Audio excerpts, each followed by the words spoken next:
lever. A lever is a simple machine. A lever is simply a rigid object or bar that pivots around a fixed point called a fulcrum.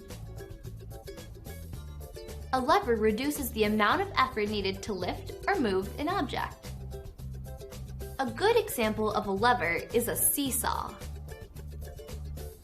All levers have three parts.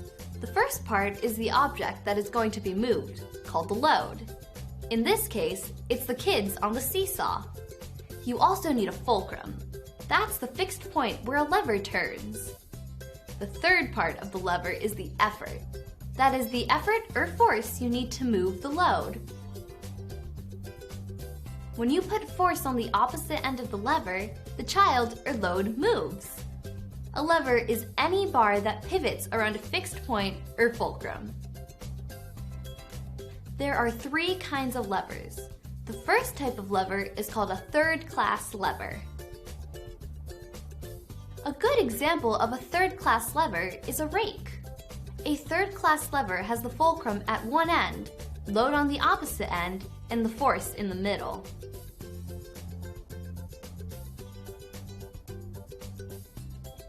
The next type of lever is called a second-class lever. A good example of second-class lever is a wheelbarrow. On a second-class lever, the fulcrum is on one end, the effort is on the opposite end, and the load is in the middle. Another example of a second-class lever is a bottle opener. Here is the fulcrum on one end, the load is the bottle cap, and in the middle and the effort opposite the fulcrum.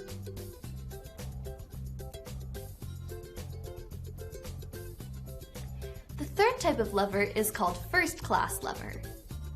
A seesaw is a great example of a first-class lever.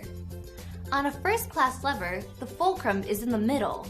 The load is on one end, and the effort is on the opposite end. A hammer is another example of a first-class lever. Here's the fulcrum, the load is the nail, and the effort is applied to the opposite end of the bar.